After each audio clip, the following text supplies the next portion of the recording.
Bentornati in un nuovissimo aggiornamento con le previsioni meteo. Parliamo dell'arrivo di una perturbazione, un fronte instabile che arriverà proprio a partire da mercoledì, attorno alla metà della prossima settimana.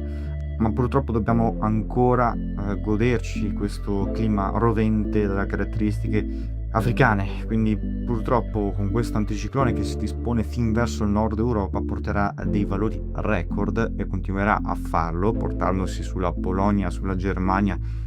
insomma su praticamente tutti gli stati del nord Europa, e avremo dei picchi anche fino a 40-42 gradi sulla Polonia, e questa sarà, diciamo, lo stato un po' più a rischio, perché con l'approfondimento di questo anticiclone africano che si è andato a disporre sulla Francia inizialmente, interessando anche parte del nord Italia ma comunque anche in Inghilterra, adesso si andrà a traslocare verso i paesi del centro Europa per poi muoversi gradualmente verso est, indebolendosi gradualmente nel corso della prossima settimana. Ma noi insomma godremo di un clima molto caldo, come vedete, insomma su valori molto sopra la media stagionale. Ovviamente sono valori anormali per il periodo, siamo a fine giugno, e guardate insomma che valori avremo e che assenza di precipitazioni, perché comunque i temporali saranno scarsamente probabili anche sui monti. Un jet stream, quindi questa corrente a getto che è molto alta, spinge queste correnti africane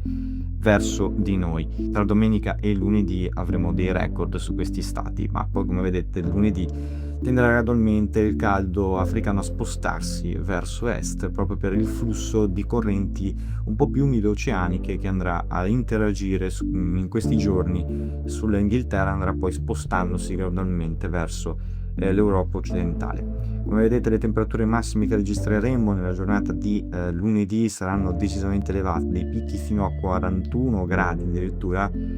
Parliamo delle pianure del Basso Veneto, sul Ferrarese, sul Bolognese, questi valori più a rischio, poi ovviamente anche sulle altre zone della Val Padana fino a 38-39 gradi. Al sud Italia un po' meno, un caldo un po' più contenuto, ma avremo valori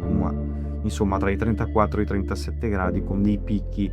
fino ai 38 gradi sul Tavoliere delle Puglie e localmente anche sul Molise. Queste condizioni meteorologiche ci accompagneranno, come vedete, anche per l'inizio della settimana, con questo caldo torrido che porterà ovviamente umidità elevata e però anche dei flussi umidi atlantici che cominceranno piano piano ad affluire anche sulle zone alpine, per portare un peggioramento che potrà venire già dalla serata di domenica. Qualche temporale di calore non è escluso sul Piemonte, specie nel Cunese, e anche sulle pedemontane e le prealpi lombardo-piemontesi, queste aree un po' più a rischio, così come nella giornata di lunedì. E poi martedì gradualmente questo impulso proveniente dalla Inghilterra, che si andrà a disporre proprio su queste aree, tenderà a scendere, quindi la corrente a getto si indebolirà ulteriormente, così come quindi l'anticiclone che si ritirerà verso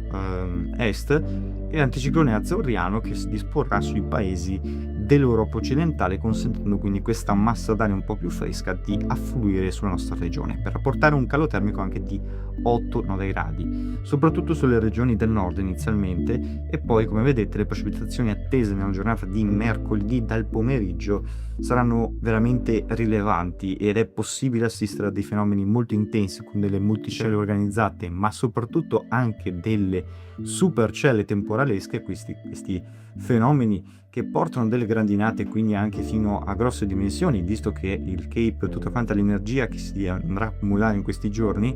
favorirà il rischio quindi di precipitazioni intense, e quindi passiamo da una anomalia del caldo ad una anomalia ovviamente per quanto riguarda i temporali e i danni che subiremo. Quindi è confermato l'impulso che giungerà nella giornata di mercoledì, e potrà interessare anche le medio-basse pianure della Lombardia, ma quelle più avvantaggiate, quelle più a rischio, saranno quelle del nord-est, quindi il Veneto e il Friuli, che poi andranno entro la serata a sconfinare verso l'Emilia-Romagna. Queste le precipitazioni, queste le aree più coinvolte, quindi rimanete come sempre aggiornati. Finalmente avremo questo break dal caldo così intenso che stiamo vivendo. Continuate a seguirci.